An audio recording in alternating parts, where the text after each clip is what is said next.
Good afternoon. Good afternoon, ma'am. Welcome, ma'am. Thank you very much. I hope I'm audible. Yes, ma'am, very clearly. All right. Thank you very much for inviting me to this talk. And it gives me great pleasure to be speaking on a very important issue under the aegis of this forum. And I'm very happy to be a part of it. Thank you very much once again. Good evening, everyone. Good evening.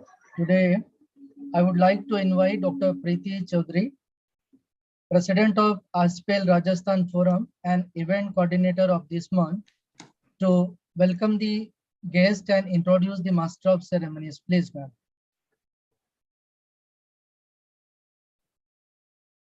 Thank you, sir. Very good evening to one and all, and welcome you here to our second session in the series of lecture on eco-criticism. So today we have with us Dr. Kishwar Zafir as the keynote speaker, who shall be deliberating upon Occidental and Oriental views of nature. So in terms of theory, now with special reference to ecology, we have been largely talking about the Western or Occidental concepts of eco-criticism, or say ecofeminism, so on and so forth. While the Eastern or the Oriental concepts of nature in terms of Prakriti or Purush seem to be othered in the eco-critical discourses. And as Edward Said says, Orientalism is, after all, a system for citing works and authors. So through this talk, we shall be introduced to both Occidental and Oriental views of nature by Dr. Zafir. And on behalf of iSPELL India and iSPELL Rajasthan Forum, I welcome you, ma'am. Also, I welcome Dr. Madhu Kamra, the chair for the session. We look forward to your remarks and observations on the talk, ma'am. And with this, I would like to hand over the reins of the session to Mr. Chandan Soni, Assistant Professor of English, Government Digvijay College, Rajnandgaon, Chhattisgarh. So the session is all in your hands, sir. Thank you so much. Thank you so much for this opportunity, Preeti ma'am. I'm thankful to the Rajasthan Forum as well as the All India iSPELL Forum for providing me with this opportunity to host the 92nd SSS, as we popularly say that, Sunday Sahityik Satsang. And as you all know that the month of June is dedicated to the concepts of eco-criticism. And in its first week, last Sunday, we had the pleasure of listening to SZH Abidi sir from Lucknow University. And it was a large view of, sir talked about the tribal literature of Chhattisgarh with reference to nature and eco-criticism. So he gave us a lot of things. He showed us a number of pictures, how nature is treated in the tribal society. And he gave us his beautiful haikus. One of them I remember as nature's bounty, man's domination, and eco-crisis. In these three phrases, he presented a whole group of ideas. So continuation to that, we have today Dr. Kishwar Zafir madam, who is an assistant professor in the Department of English at Aligarh Muslim University, to present a talk on the Occidental and Oriental view of nature. Madam teaches literature as well as English language to the students of undergraduates and postgraduates. One of her many areas of interest is eco-criticism. She has written and published numerous research articles in this area. And her other areas of interest include post-colonial studies, Muslim women's writing, Gothic literature, sociolinguistics, environmental communication, and food studies.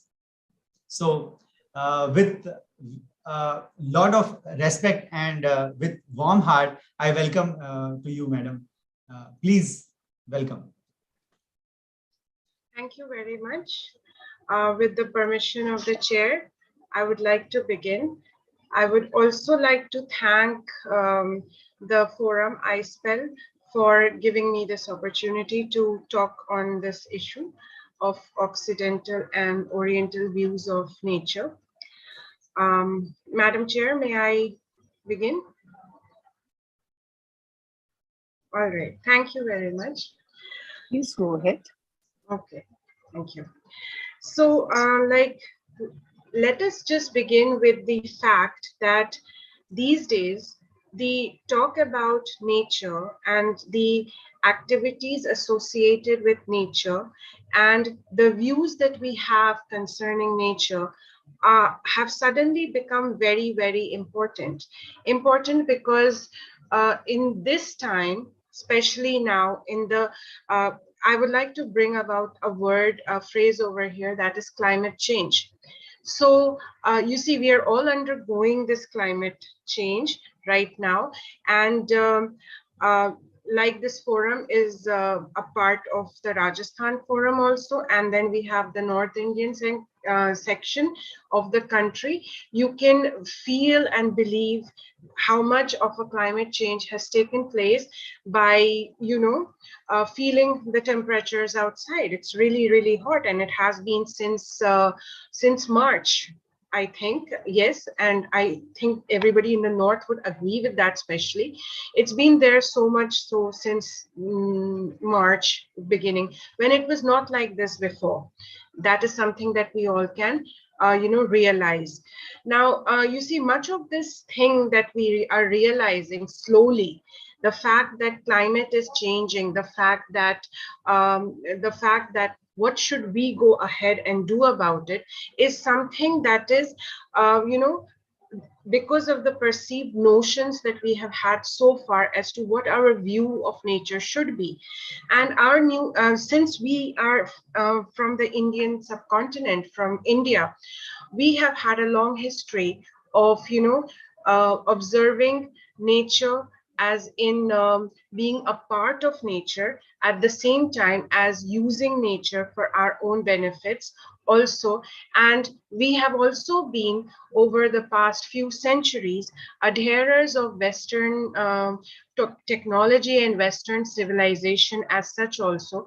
And we have also used whatever we have gotten from there also, and these two things have formed a perspective of today's modern Indian view of nature. So I would like to just go back from where we are right now and talk about what is our view of nature. We'll come back to that later, what we are doing right now, but we will go back and we'll talk about the two views of nature that have been inherent and dominant since the past so many centuries, beginning with the Greek civilization.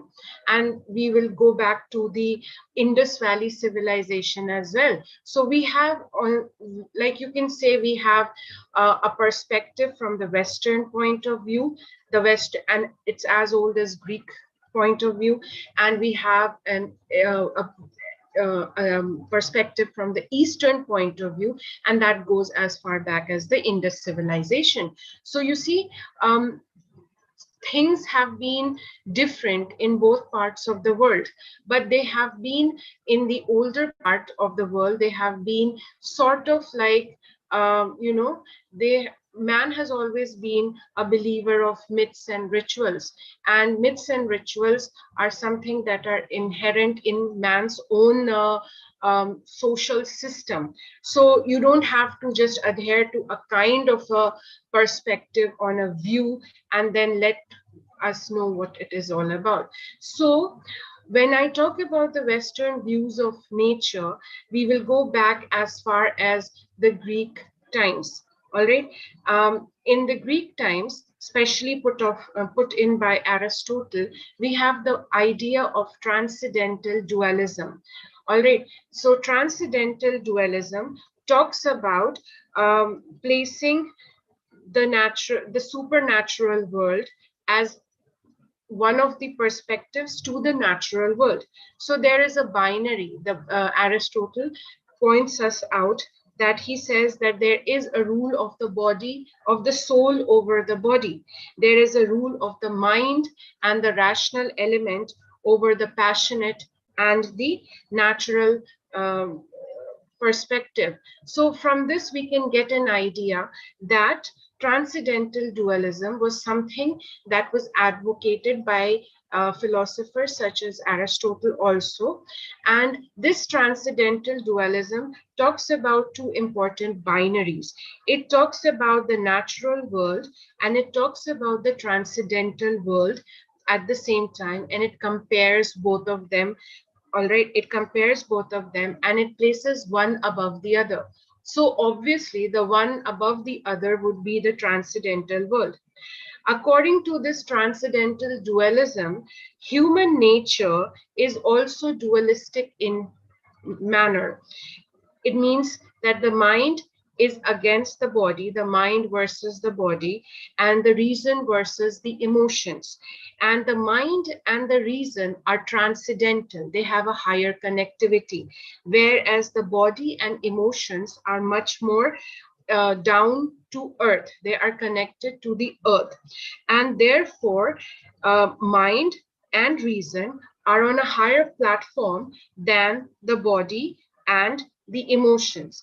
In a similar manner, on the front of social dualism, they put the male gender as above the female gender, all right, man above woman in terms of social hierarchy, because man is associated with mind and reason and the woman is associated with body and emotion. And therefore, again, according to the dualism scenario, man, mind, and reason is in a higher hierarchy than the woman, the body, and the emotion.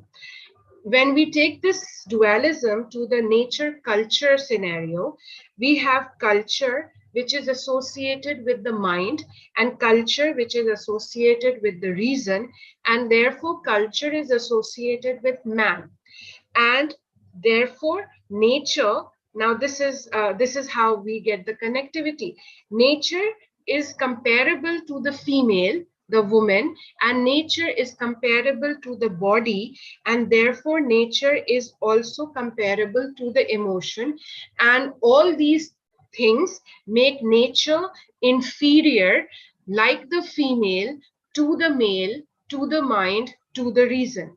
So you see now the connectivity is here, that the female is like nature, and nature is the body, and the body has emotions, and these are all devoid of whatever man has. These are in exact contradiction to what man has: reason, man has the mind, man has culture. So when you look at this also, now what are we getting? We are getting that women are passionate, and therefore since women and nature are on an equal platform, according to the nature social dualism, women and nature are on an equal platform, and women are more passionate and women are more emotional, and therefore nature is also exactly like that. So nature is emotional and nature is more passionate, and nature is associated with the body is associated with reproduction. All right, and the female is associated with the reproduction, and therefore nature, female, body, emotions, passion, all of these come in one kind of a circle. And the other circle, the opposite of all this, is everything that is supposedly male and more reasonable. It has a mind of its own, and therefore this is the transcendental dualism concept, and it has been carried on from the Greek society. In addition to this, we are also supposed to incorporate here the patriarchal society as well. So all societies, nearly all societies in the past and even now, these societies have been patriarchal in nature, most of them. And therefore, when we combine the ideas of transcendental dualism into the patriarchal setup, we get a system wherein there is bound to be exploitation of the weaker, the inferior. And here the inferior in terms of social systems is the woman, is nature, is everything that is the other. The other. So I have this important word here again, other. The other is the person, or the other is that section of society which is not the mainstream. It is not supposed to have reason. It is not supposed to have a mind. It is supposed to be not, it is supposed to be very passionate, and therefore it has to fight for its presence. And that is what the other is all about. When we take the concept of the other and expand it further, we get the idea as to going into the realms of all others that are not mainstream. And those all others would be women. Those all others would be, let's say, subalterns. Those all others would also be everyone who is in the periphery, who is not in the center, who is not in the mainstream. That other would also be nature. So nature is the other. So that is the concept that we have. Again, when we talk about the Western view of nature, man is supposed to be dominant. Why? Because this is coming down from the Greek system, that this is how they presented it.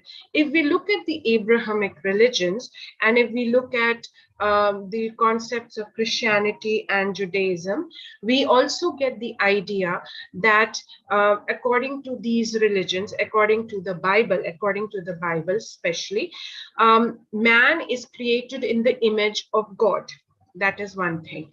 Also, God created the whole universe and everything in it in 5 days. And in the last day, on the last day, God created man. That is, he perfected his image inside man, and he made man as the last creature, last creation of himself.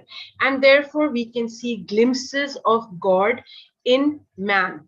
So man is God's ultimate creation, and therefore man has a dominion over other creatures of God.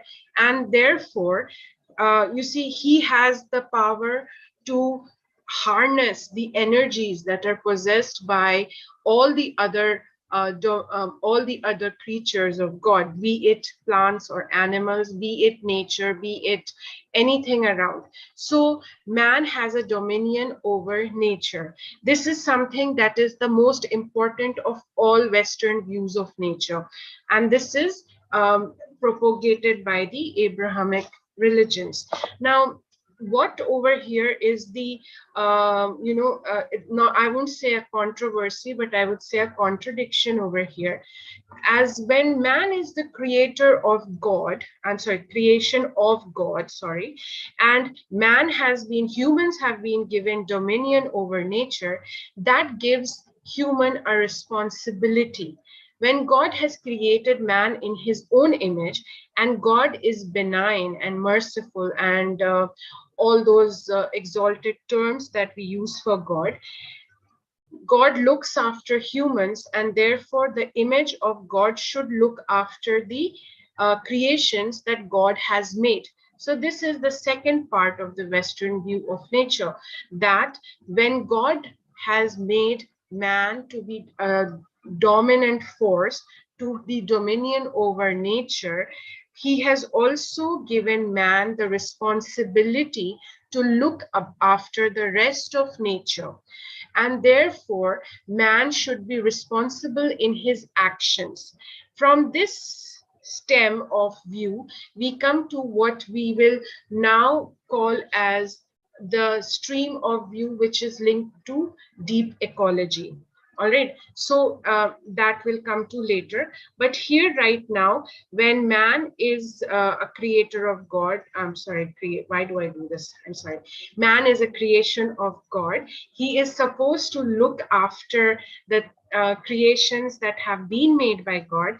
Therefore, this is a duty, and this is his stewardship duty. He is responsible for everything that is happening to nature.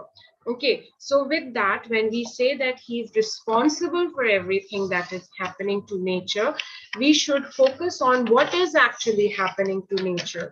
Man, because he is a part of the patriarchal society, and because he has been, from the Stone Age to the hunting gathering age and to the production age, to the age of today, wherein we are focusing on technology, the capitalist world, etc. We are using nature for the benefit of humankind. For whatever we want, we get from nature. We exploit nature, we use nature in whatever way we want to use nature for. And this is where this is where the conflicts have begun to arise. How much of nature should we use? What point will be should we stop at, or should we not stop at? And what can we do to overcome whatever is happening in this world right now? Also, in the middle somewhere, after the Greek, the passing on of the Greek view, and then the passing on of the uh, Abrahamic religious views, we come to the view of the world from the medieval times into the age which is today. Progressive changes have taken place since then. In the medieval world, we all know, since we are perhaps, I think, students of literature over here also. So you see, nature, according to the medieval philosophies, nature was supposed to have a vitality of its own. It was supposed to have an inherent vitality of its own, what we would say as anima mundi.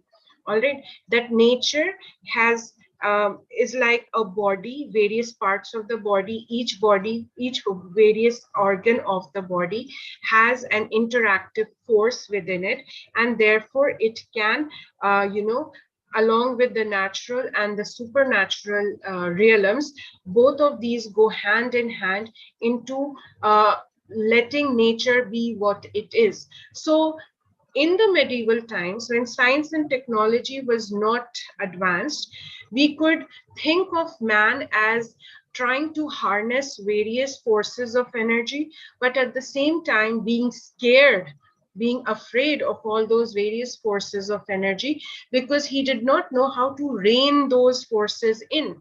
He did not know how to control them. There were no concepts which would explain to him why one thing could happen and the other thing could not happen. So you see, the medieval view of nature looked at nature as a kind of an organ, different sets of organs within the body, and each organ had its own kind of a life, and each organ had its own kind of a cosmic energy, sort of, which could act on its own self. Now, when we progress later on, when we progress into the Enlightenment period, or even before that, during the time of, let's say, Puritanism, we can, the world once again, the Western world once again went back to the concept of bringing in religion to understand nature. So this is something that has been always there, whether it has been in the Western world or whether it has been in the Eastern world. Man has always taken religion and nature alongside the alongside the idea of how to advance. Science and technology have been there from even after the hunting and gathering age, when we began to make wheels and all those things. The thing is that man has always been afraid of an upper unknown. that upper unknown is something that is not just related to our part of the world or any other part of the world. It has always been there. The Western people were as much afraid of God as at one point of time. At one point of time, they were as much, superstitious in nature as much as anyone in any part of the world could be. So the nature and religion and advances in science and technology, they have always gone sort of hand in hand. You see, at one point where you do not understand what nature is all about, on the other side, you can actually harness nature to produce enough food for all of mankind. You can do both of the things at the time. So you see, at one time you think of nature as God's creation, man has to look after God's creation. At the other point, we can also see that nature is actually orderly. It has its own kind of manner of, going ahead, forging its own path. And therefore, people in the medieval times onward began to also look at nature as intelligible. It has an intelligence of its own. And when I bring you the fact that nature was also supposed to have its own kind of an intelligence, own manner of proceeding with the actions that it wants to take, the question is, how does it have this kind of an intelligence? How can you actually give nature that much power to have that much intelligence? And again, this is the thinking from the human point of view. As a human being, we all like to control everything around us. That has been our nature. That has forever been man's nature, to try and control everything. What we cannot understand and what we cannot control, we are scared of that. The same has been for nature all the time. What we cannot understand about nature, we are scared of that aspect of nature. Man has always been scared of that aspect of nature. All right, so during the Puritanism period, people were of the idea that nature can be chaotic because man did not understand nature completely. Today also, man does not understand nature completely. That is why we have the concept of the apocalypse, because we cannot understand nature completely. So even then, man could not understand nature completely, and therefore we thought of nature as being chaotic. We thought of nature as being disorderly, and it did not have patterns of predictability, and therefore nature can be dangerous. And therefore nature, if not conquered, could become wilderness. Now, wilderness is a very important term in eco-critical concepts. Wilderness is something that has to be controlled. If you do not control wilderness, everything can turn into chaos. And when everything turns into chaos, that would spell the end of humankind. And humans do not want to end. So wilderness has to be reined in, just like the idea that domestic animals are better than wild animals, because domestic animals can be controlled by wild animals, whereas wild animals can cause chaos. So nature, if left in the wilderness, will cause chaos, and we will lose all predictability about its movement, and that will become dangerous for man. All right, now, so we progress later, and we come into the Enlightenment period. And in the Enlightenment period, where there were writers like Bacon, where there were writers who would advocate the idea of how much of science and technology should be brought into our lives, there was a kind of a flow of thoughts between humanism, rationalism, and science, all things going together. And over here at this point of time, it was realized by Bacon and other people during this time that nature has its own identity, and nature has its own set of laws, and these set of laws allow nature to have its own kind of clockwork like situations wherein the nature can exert itself. So nature is again an independent force which can exert itself. So when we go ahead after this, we come to a time when you see, the goal is not to have just abstract knowledge, but to yield and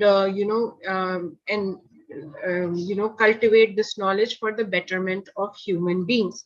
So when we go ahead, when we go much ahead and we come into the 1900s, we have formed in the Western area, Western part of the world, we have formed a concept which says that we have three kinds of options that we cannot let. Number one, we cannot let nature be left unused. We cannot let nature be wasted. Nature is created for us. It is created by God for us. We are the stewards of nature, and therefore we should not let nature be wasted. You see, look at the kind of thought that we have, this selfish human thought.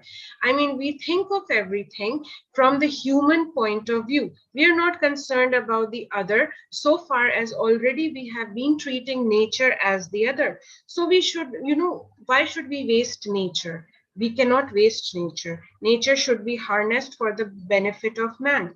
The next thing is, if we use too much of nature, if we exploit too much of nature, we will not be having enough left for the future generations. That is another problem. So on the one side, you should use nature as much as you want till it is not wasted. On the second side, you should also let some part of nature be there for your future generation also. And then the third thing is, for when you want something to be lasting for your future generations, you want to use enough of it in a sustainable manner so that there is enough productivity, long-term productivity is ensured, and at the same time you have enough left for the future also. So this is mainly, these are the Western concepts of nature. When you come around to the Eastern concept of nature, Eastern concepts of nature have been in, I wouldn't like to praise us Eastern people so much, in the sense that we have been more, careful with regard to whatever we have had as association with nature. That is something that has been there since time immemorial. So when I was talking about the Indus Valley civilization, we are supposed to look at how we harnessed nature at that time. The placement of the Indus Valley, the placement of the civilization in a part of the valley which was supposed to be, beneficial for agriculture. At the same time, it was supposed to be placed in a manner where floods could also, damage the crops if not taken care of, speaks of how man harnessed the forces of nature in the Indus Valley so as not to destroy the surrounding nature of the valley, and we find lots of evidences of this. So the building of the dam was the first thing that the Indus Valley practitioners did. Dams were important because you see, the Indus Valley is placed in such an area wherein you need to control the water. So that is something that is there. In addition to this, if you look at other places in the Indian subcontinent, there have all, yes, and we go back as far as King Ashoka. All right. So King Ashoka had, in several parts of his kingdom, he had these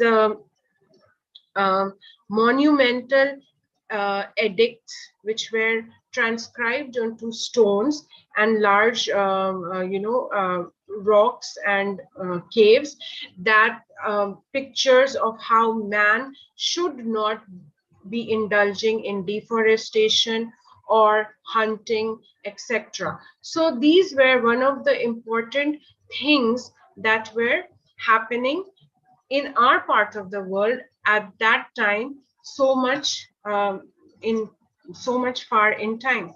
Also, we when we talk about the Eastern cultures, we also talk about how religions, pagan religions in our part of the world, they placed a lot of importance on the practices of agriculture, so much so that even today, when the sowing of the rice crop takes place, we have women who are doing the sowing of these crops in many parts of our country even today.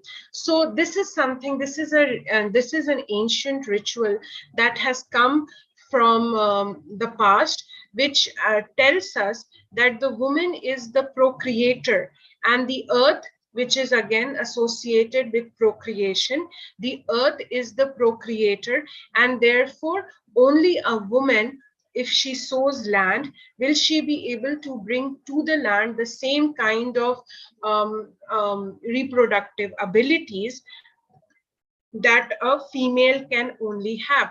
So this is something that is even there today in most parts of our country also. It also happens in the Far East, in countries such as Indonesia, etc., where rice is a staple crop and women sow the rice crops. All right. Okay. So when we talk about other cultures, we talk about the Japanese culture, and the Japanese have always been, they have always been kind of like patronizing towards nature themselves. And the nature, they call it as shizen. Shizen would be, something which is self-existent. Nature to the Japanese is self-existent. It has its own power of creation and procreation, and it has its own power of asserting itself. In a country like Japan, which has had a record of the most number of earthquakes ever, right? People value nature to such a great extent that they do not go on to harm, the smallest of uh, plants, and they give a lot of importance to their own national plant, that is the cherry blossom, which is cultivated with a lot of care, because the cherry blossom is a very important plant which symbolizes vitality of nature itself. In a similar manner, excuse me, sorry. In a similar manner, when we talk about the Chinese culture, the Chinese mainland China, we would talk about Chinese agricultural practices as again dependent upon women a lot, because again of the value that China gives to its let's say feminine reproductive land, Mother China, that is what they would like to call it.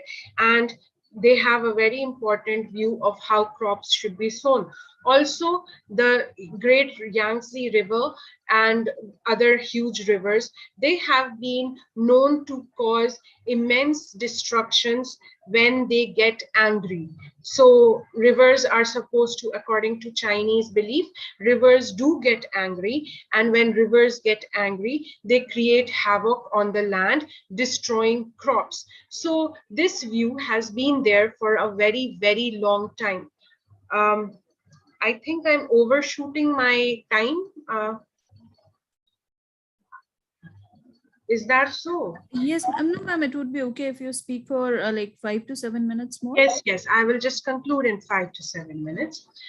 So what was I saying? Yes, so you see, in our part of the world, in the Asian part of the world, we have always paid attention to the nature and human balance.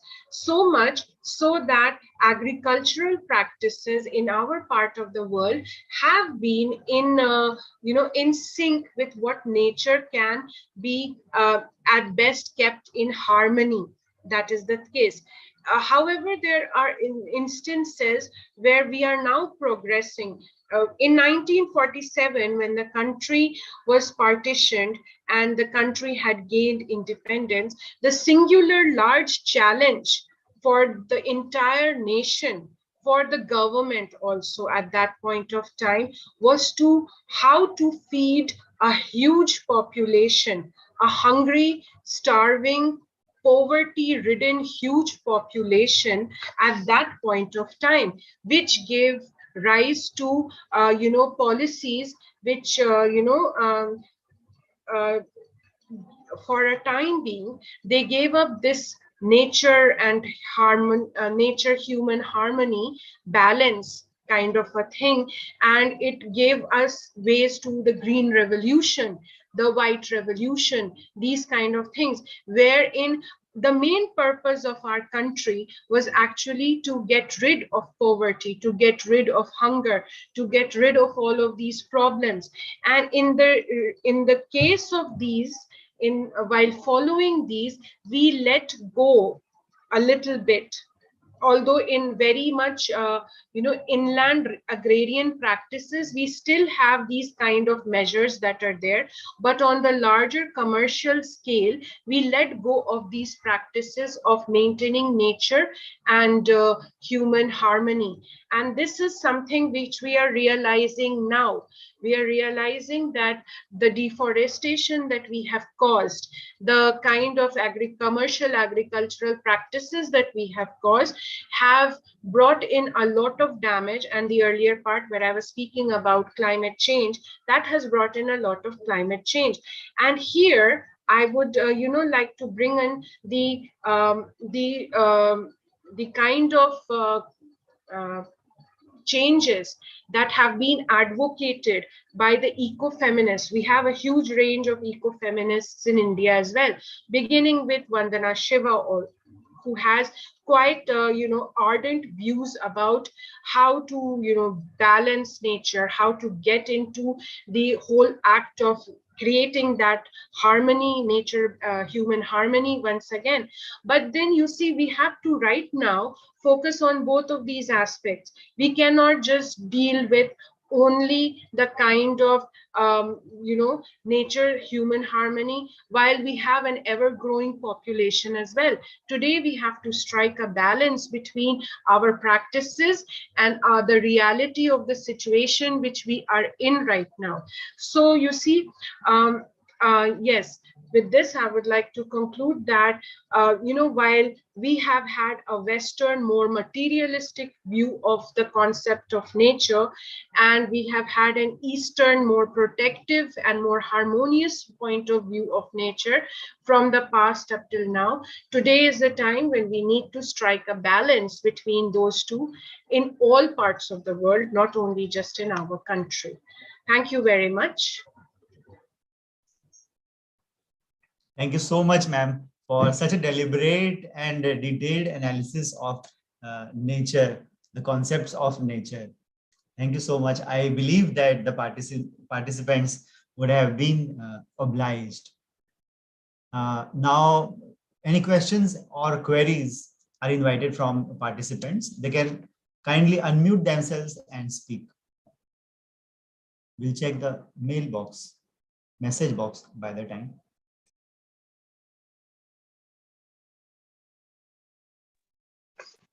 Hello, sir.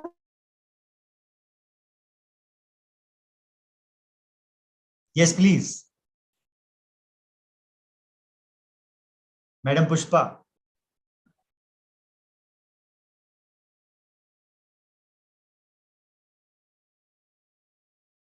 Hello, ma'am.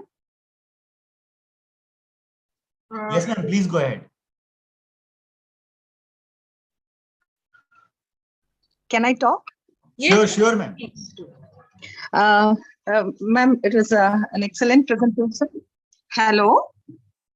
Hello? Ma'am, Yes. you're absolutely audible. You can go ahead with Okay. the question. Yes, ma'am. Yeah, ma'am, as you mentioned, Vandana Shiva, I was very pleased with that because she is eco-feminist writer.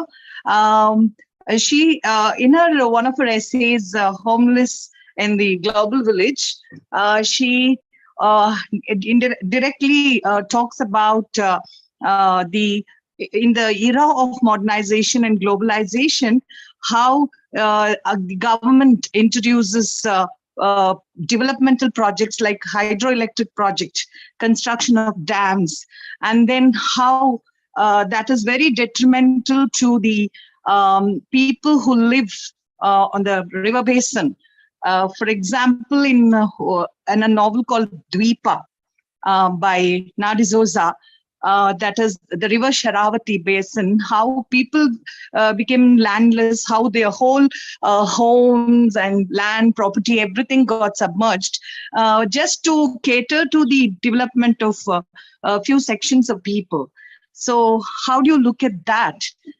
These developmental project destroying nature and then ruining a lot of things where people are not able to live together. See, I would look at development as a necessity. One of those things is that development is a necessity.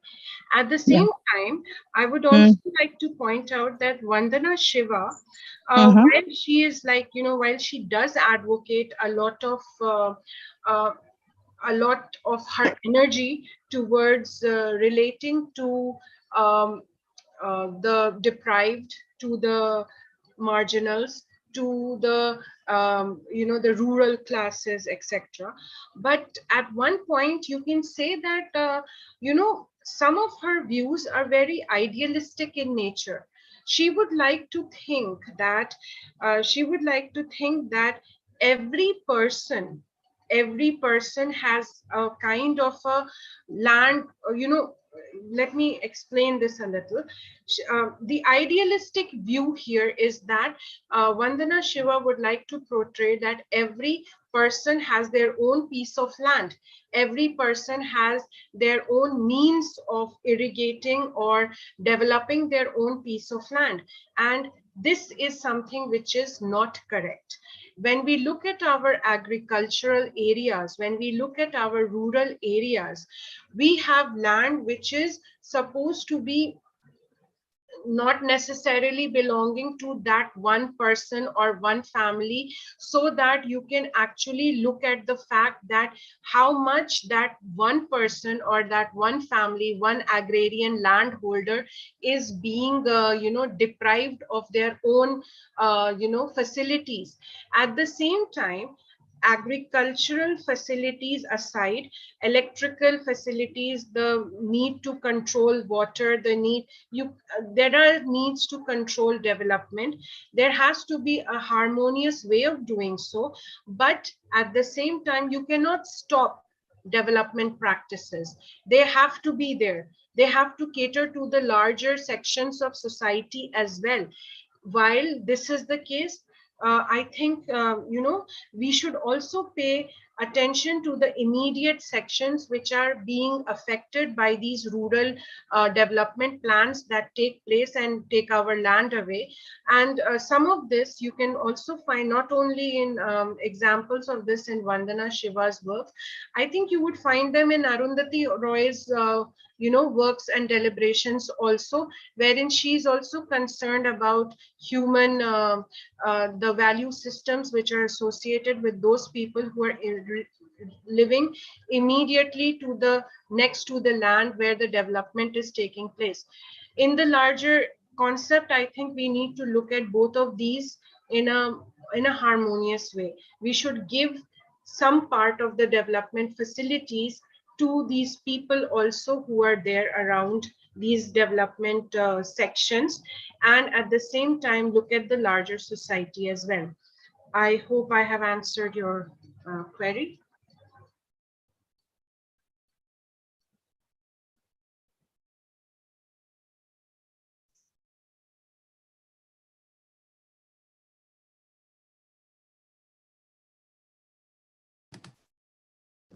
There aren't any more questions in the chat box, but anyone else wants to speak can please unmute. I just was intrigued with your presentation, Dr. Zafir, and I would like to congratulate you for such an elaborate presentation, which detailed us with the Occidental and Oriental views of nature. So intrigued by that, I just had a little query that don't you think that the Occidentals look at the nature as oppressed, while the Eastern idea of nature places it more towards a divine stature? Yes, I would agree to that. I would agree to the fact that, we have in the eastern part of our world, in the Asian subcontinent, we pay a lot of attention to nature because we think that it is in direct connection with the divine authorities. That is what we have been, let's say, cultured to believe and accept for lots and lots of centuries.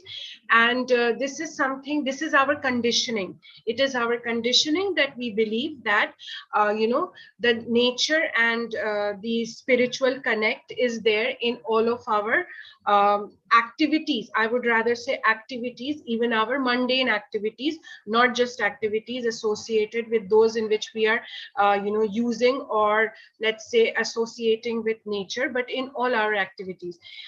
On the contrary to this, yes, I would agree that nature has been looked in two ways, not just the oppressed way, as you would say, but also as okay, there's one thing that I forgot to bring over here at this point. When we talk about the Western and Occidental points of views of nature, we also should remember that, for example, in America, in the United States, we had indigenous communities, the Native Indians. The Native Indians were much more in connect with nature, just as our Asian subcontinental people. The nature divine connect was there in North America, in these native Indian communities that were there before the Westerners, they're so-called Europeans that they arrived in.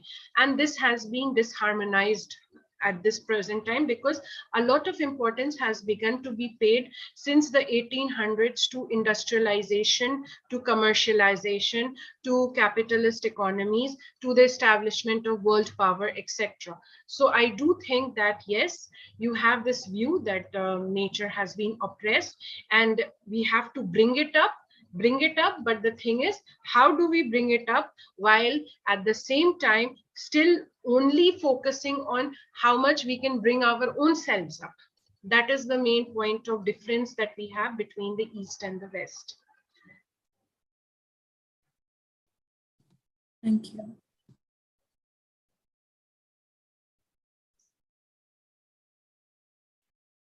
Shall we proceed now? Yeah, we don't have, because we don't have have the questions, but we have words of appreciation for you. Dr. Indrani says that it was a wonderful and lucid deliberation. Thank you very much, ma'am. So yes, I guess, Chandan, we can go ahead. So in the next step of our program today, we have with us as chairperson, Dr. Madhu Kamra, madam.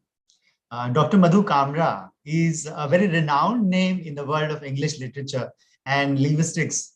As a vivacious professor, an avid researcher, a voracious reader, and a charmingly intellectual speaker, and now also a sought-after YouTuber. It is a great honor for me to have an opportunity to say something about Dr. Madhu Kamra, madam. Madam has been, she has an extensive teaching experience of more than 37 years at Durga Mahavidyalaya, Raipur, the capital of Chhattisgarh. She holds a degree of D.Litt in linguistics along with PhD from Pandit Ravi Shankar Shukla University, Raipur. Presently, Madam is head of the Department of the English in Durga College. And she has 14 PhD scholars awarded. 3 of her scholars have submitted their theses, and 4 are registered presently as research scholars. Madam has got a huge number of research papers, articles, and books published in national and international journals. At the same time, there are about 13 book chapters she has contributed. There are 3 books as sole author to her credit, and she is appointed as subject expert in Board of Studies of various colleges of Chhattisgarh and Maharashtra. The list is too long. I have tried just to give you a glimpse of Madam's achievement. So with a very happy heart and very high regards, I welcome Dr. Madhu Kamra, Madam, to present the concluding remarks. And I would also like to let you know that I have been her student. I'm an alumni of Durga College for 5 long years. Welcome, ma'am. Thank you so much, Chandan, for making a very generous note about what I have done in 37 long years, because otherwise it is a matter of always a despair. Whenever I look into my profile, I find that I could have contributed more. So thanks once again, and my warm academic sunshine to Dr. Preeti Chaudhary, who managed to get me here and learn about eco-criticism. Because I don't know how come, she got a vibe that I'm started exploring eco-criticism. And the recent book that I'm looking into is The Great Derangement by Amitav Ghosh. So this is in tune with it. So I grabbed the opportunity and I thought that this would be a quick learning also. So thank you for that. And my also big thanks and at the same time a welcome show to all distinguished scholars who have made this iSPELL a stellar organization, be it Tripura or West Bengal, East Maharashtra, Assam, Tamil Nadu, and of course Chhattisgarh. So I express my delight to learn from our keynote speaker, Dr. Zafar from Aligarh Muslim University, and also happy to virtually meet my student Chandan Soni as Master of Ceremonies. So my big thanks to All India iSPELL for making such wonderful illuminating sessions whereby we can take long strides in learning and be available for the Sahitya Satsang in order to add inches to our learning in just half an hour or say 40 minutes of a deliberation. So the academic session has been of immense profit to all of us. I think as Dr. Preeti read some of the chat box comments which were made in the honor of Dr. Zafar. So studying nature has always been a vital part of a syllabi, right from school to the college. So this shows that we exist in a complementary relationship. Nature makes us survive, and we have to take up measures in order to make nature survive for us. So we are talking a lot about sustainable development and at the same time preserving nature. And when the heat is so intense, we are also talking about climatic despair. But then, despair is not the lone word. We have to kill this despair. So this deliberation of Dr. Zafar has made us realize that nature is not primarily an educative element to score high marks. That is why we need to be very cautious of our nature, who is now very sick, very ill. And at the same time, what it needs is immediate attention, and immediate attention both in the forms of remedial as well as therapeutic. And Dr. Zafar has made it a very methodical journey by making the presentation, right from prehistoric times to down to enlightenment, and then coming down to Vandana Shiva. So what she has established that the signature theme needs to note how climatic changes are going with long strides, and it is essential that we take a deep look into it. And at the same time, forget that nature is only blissful environment, because we haven't made nature any more blissful. Now, if you look into the Occidental and the Oriental view, you find that nature was primarily fragmentary in the concept of Occidental, and the idea that it is a romantic place, a place of newness, a place of wonder, a place of awe, that was established by the Greeks when they introduced the concept of nature. But that nature has its own spiritual signification that was emphasized by Socrates. And you also find that as far as the Eastern part is concerned, you'll find that nature is always connected with Brahma Vidya. That is, for example, our Yajurved says, the sweet day with sweetness to the soul can be earned through the sweetness that is enjoyed. So you touch a flower and you only realize that it has a fragrance. For example, a rose, that is not sufficient. It also gives you a message that the flowers are to be held with tenderness, they are to be preserved, and at the same time they have a very short life. So maybe that it is a lesson on transience of human life. And at the same time, it also emphasizes that we need to look at our world around. Nature is not only external boundaries within which we are living. It is much more than that. It teaches you lessons of compromise or tolerance. That is why you find that Raymond Williams has said that nature is a complex word.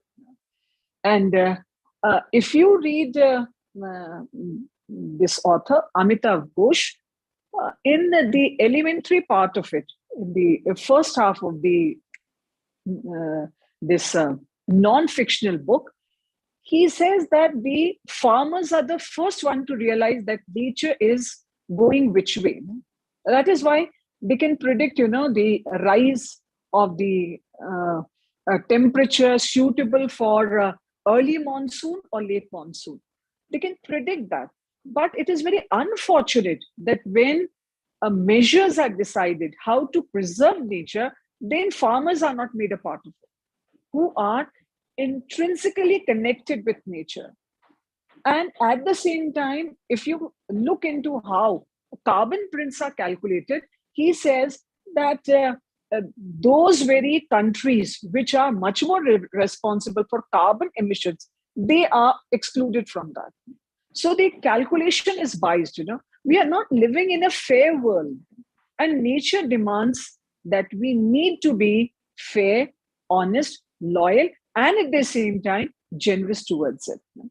So I'm also reminded of Rabindranath Tagore, who said in one of his writings, that is a Chinna Patri, which was collected by Indira Devi. He used to write letters to his niece Indira Devi. They were collected, and later you'll find that it was Indira Devi who got it published. So they are fragmented memories. That's the title. But in Chinna Patri, in one of his letters to Indira Devi, he says, nature should be met with affection. See, this is the need. That is what even you find your Vandana Shiva also says. She says, forget, that you are carrying nature on your shoulders. It is nature that is carrying you. So I think this is what Zafar wanted to say. Dr. Zafar wanted to say. That was the closing note of it. And I'm very thankful that I was given this opportunity. Once again, I thank everyone who is present here. And Dr. Zafar, you were so sonorous to the ears that I wanted you to carry on. And I'm so disappointed, when you came to a stop. I wanted you to speak more on it. For example, talk about, what way Vandana Shiva's, enterprise will bring magic, if any, or maybe a change, even if in Oita. So that is what I wanted to. I could have touched upon a lot of things, but then I thought. But time constraint. Yes. Maybe next time some other. Certainly, I would look forward to meet you again, maybe virtually or personally on any of such platforms. Thank you again to all who are present here. My pleasure. I would say that, am I audible? Now, Yes, you yes. are. So it's a mutual feeling which we'll share with Madhu ma'am, that it was actually like this. Then when you asked that, do I have a time? Then we were like, that you can take another half an hour or 1 hour. We don't mind, but again, we had some like paucity of time. So thank you, ma'am. Thank you for your remarks and observations.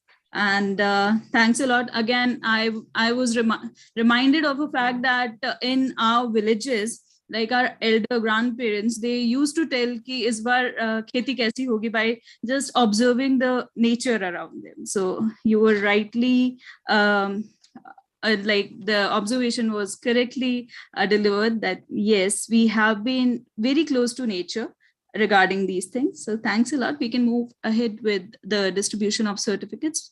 Mr. Chandan. Yes, ma'am. Thank you. Just a minute, Mr. Chandan. Yes, sir. I wanted to ask, but let me say this.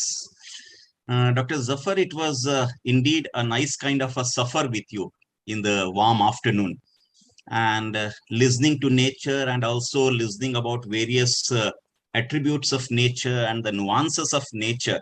I'm reminded of William Wordsworth, who said, nature never did betray the heart that loved her. So it never betrays. We are the people those who always betray nature. We never loved nature. We wanted nature inside our rooms.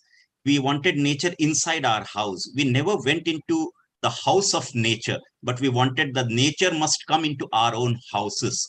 And in that way, we have made nature such kind of an entity wherein we have become the masters and nature has become the slave, and because of which we are suffering a lot. And as we say, nature cares people and nature nurtures. What we have done is instead of nurturing nature, we have destroyed nature like anything. And that's why we have been suffering for quite a long time, and we will suffer for quite a long time until we understand this particular fact, that nature is there to lure us, to attract us, and also we must be attracted towards nature. And that's why Wordsworth has said nature is the first teacher, and no other teacher could be much better than nature. What Dr. Preeti has said right now, even in the villages also, people look at the time, looking at the sky, looking at nature, and even everything, even the water, the harvest, everything is depending on nature. And I think our own nature has changed towards the nature. So that's the basic instinct, that's the basic essence that has killed everything. And now we are looking back, we are going towards plantation and this and that. We are reading Robert Frost and many more people as far as nature is concerned. But to my mind, what attracts most is the survival of the fittest could be possible only when the survival of nature will be there. Until and unless nature could be taken care of, nothing will come into action. And that's why, being a human being, we need to turn towards being human towards nature. So that's the thing that I wanted to tell. And that's why I said the suffer with Dr. Zafir is wonderful. And we would love to have you on the platform of iSPELL, because it's basically the relevant issues which are prevailing in our own society, around us, within us, are to be brought onto the platform of these academic deliberations, so that we can interact with each other, we get to know each other, and we can understand various things, so that a new kind of a research could be initiated on all these topics. Thank you very much for doing the honors. Thank you very much. Thank you so much, sir. And now it's time for the presentation ceremony. And I invite Dr. Captain Indrani MR, executive member of iSPELL India, to do the honors and present the token of love to the speakers and the chairperson. Yeah, good evening, everyone. It is indeed a great pleasure to be along with iSPELL throughout. It always gives me a sense of responsibility to be a part of this iSPELL Sunday Sahithic Satsang. So appreciating or identifying and acknowledging is such a great attitude or etiquette, what we call. And this certificate is to Dr. Kishwar Zafar ma'am, who is the keynote speaker of today's session. Ma'am, it gives me immense pleasure to acknowledge, to appreciate, and to express our gratitude on behalf of iSPELL India. I take immense pleasure to present the speaker. Your presentation deliberation was excellent and in-depth on an Occidental and Oriental views of nature. Ma'am, hope this actually has opened a new avenue to the research college you have attended. Listen to you today. And on behalf of iSPELL, ma'am, this certificate goes to you, and kindly accept a token of appreciation to you, ma'am. Thank you very much. Thank you very much. I'm honored by this. And I thank you also for inviting me for this talk. It was a pleasure speaking to everyone here. Thank you very much. Thank you so much, ma'am, once again. This certificate is to Dr. Madhu Kamra from Durga Mahavidyalaya, Raipur. Ma'am, you summed up today's deliberation, putting it as nature is blissful, and your words were also very blissful, ma'am. Thank you very much for chairing the session and wishing the best for all the state forums. Yes, iSPELL and state forums are working for the common cause or motto, what we call it as elevate and facilitate. Thank you so much, ma'am, for chairing the session. And your talk was really wonderful by giving us the icebergs to understand that what was a real topic is all about. Thank you so much, ma'am. This certificate is to you, ma'am. Thank you so much. Thank you. Thank you, ma'am. And the next certificate goes to the Master of Ceremony, who mastered the academic ceremony and led today's session, 92nd Sunday Sahitya Satsang, in a wonderful way. Thank you, sir, Professor Chandan Soni, for leading the show. And you were really a person who is filled with delight and enthusiasm. I hope this will be carried on even in future also. My best wishes to you for all our future endeavors.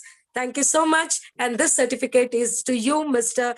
Chandan Soni, for mastering the ceremony. Thank you so much, ma'am. My pleasure.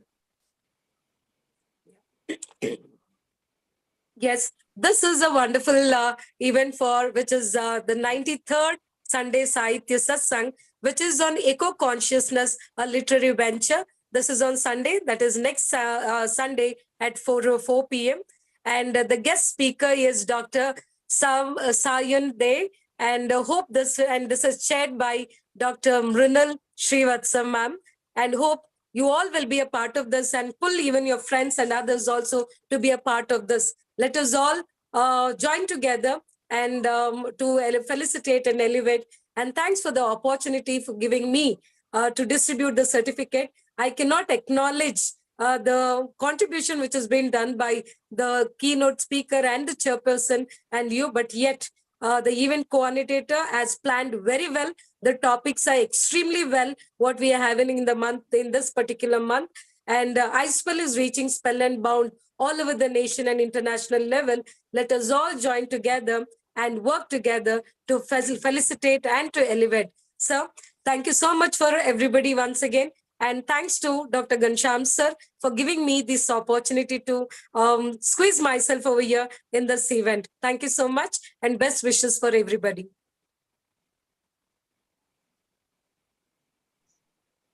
Thank you so much, ma'am. And with that, we come to the final part of the program today. Thanks everyone, all the members from all the forums who have joined, and the office bearers of all the forums and the iSPELL India forum for joining today. Hope we meet soon, and definitely we will meet in the next Sunday Sahitya Satsang next Sunday. That's all for now. Thank you so much. Wish you a very good weekend. Happy weekend. Thank you. Also, just a small apology to Dr. Zafir if we had like mispronounced your name in any way. So that was the native influence which we had in our minds and tongue. So we would like to be enlightened with the correct pronunciation for future reference. See, my name is Zafir. Zafir. Okay, okay. He So, spelled Zafir and Zafar, but not Zafir. Yes. yes, this is why. This is why. So thanks a lot, Dr. Zafir. Is this right? Yes, it's right. It's right. Thanks a lot. वैसे भी कहा जाता है कि नाम में क्या रखा है। Now it's- हाँ, नाम सबसे बड़ा तो काम में रखा है और उन्होंने वो काम तो कर दिया। तो डॉक्टर जफीर, हम तहे दिल से आपका शुक्रिया अदा करते हैं कि आपने नाम नहीं लेकिन काम के अनुरूप बेहतरीन काम किया है, और आगे भी कभी ना कभी आपको सुनने का, जानने का, समझने का मौका हमें मिलेगा। Thank you very much. Looking forward to it also. Thank you. बहुत शुक्रिया मैम, बहुत बहुत शुक्रिया। आपका भी बहुत बहुत शुक्रिया।